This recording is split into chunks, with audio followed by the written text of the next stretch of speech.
Welcome to the weekly press briefing of the Kosovo Specialist Chambers, where we aim to provide journalists with an update on the latest developments at the court and the opportunity to ask questions. On Monday, the 14th of July, the Court of Appeals panel in the case of the Specialist Prosecutor versus Piotr Shala, composed of judges Michelle Picard, Kai Ambus, and Nina Jorgensen, issued its judgment. The appeals panel affirmed Mr. Shala's conviction for the war crimes of arbitrary detention, torture, and murder. However, the appeals panel also granted in part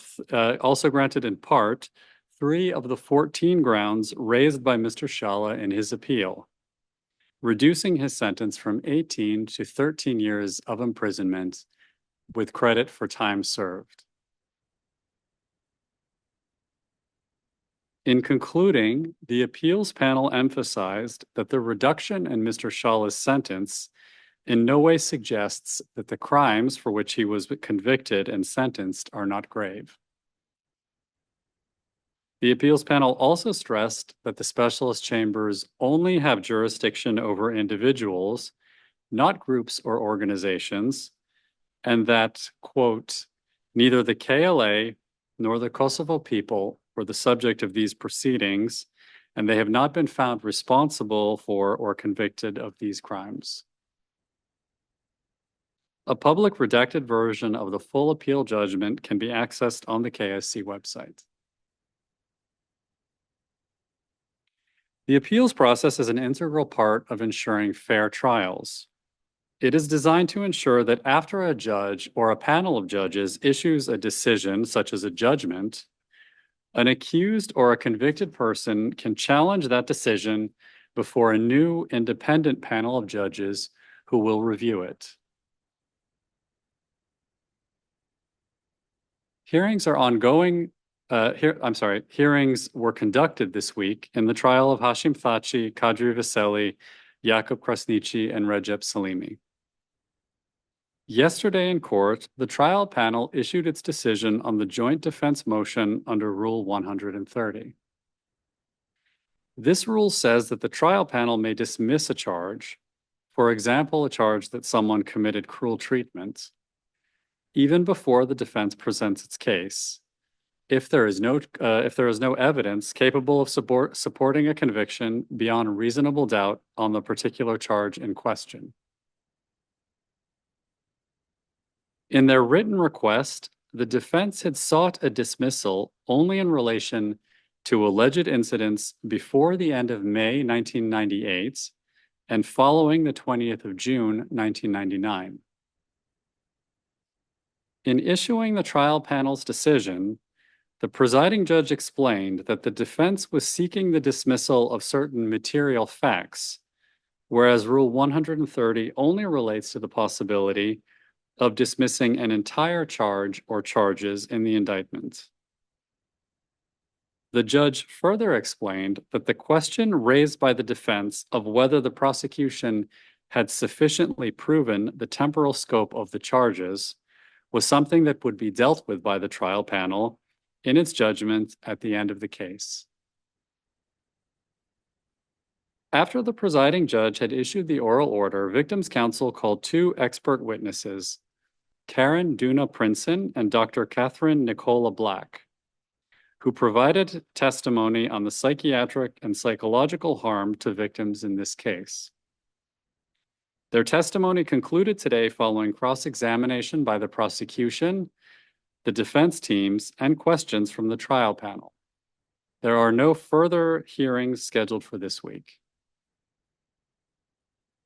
On the 16th of July, the defense teams of Hashim Thaçi and Jakub Krasniqi notified the trial panel that they both plan to present a defense case, while the defense teams of Kadri Veseli and Recep Salimi notified the trial panel that they do not plan to present cases.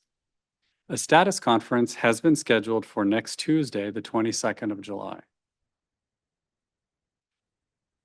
On the 14th of July, the KSC president dismissed a request by Haji Shala for conditional release.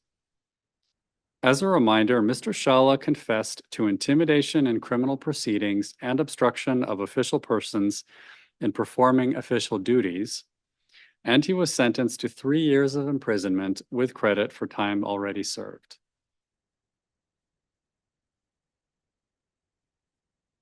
In his most recent request, Mr. Shala argued that having served half of his sentence as of the 11th of July 2025, he was eligible to be considered for provisional release under the Kosovo Criminal Code.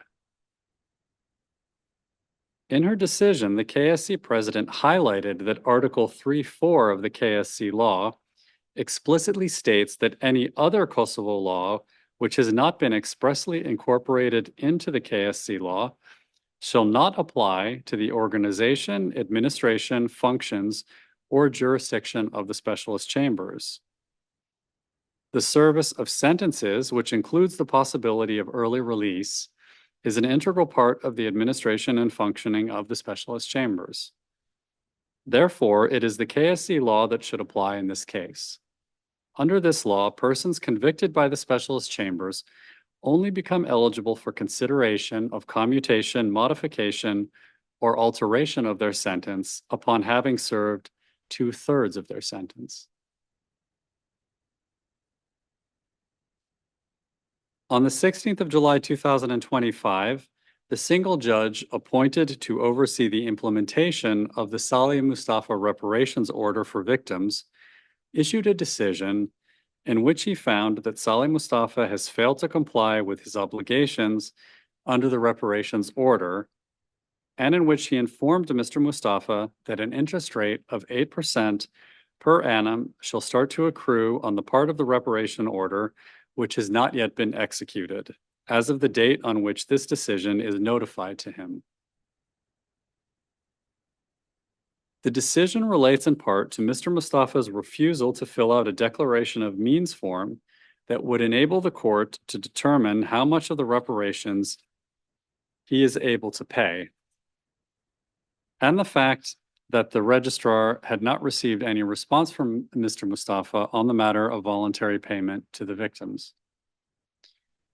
The recent decision also includes several details about the earlier implementation of the reparations order that were not previously public. In a March 2024 decision, the single judge ordered the registrar to inform Mr. Mustafa of the modalities for any voluntary payment that he may wish to make to meet his obligations towards the victims, and to conduct an indigence assessment on Mr. Mustafa's assets, on Mr. Mustafa, to assess whether his current and future available means, taking into consideration his family's needs, would allow him to pay the reparations order in full within a reasonable time.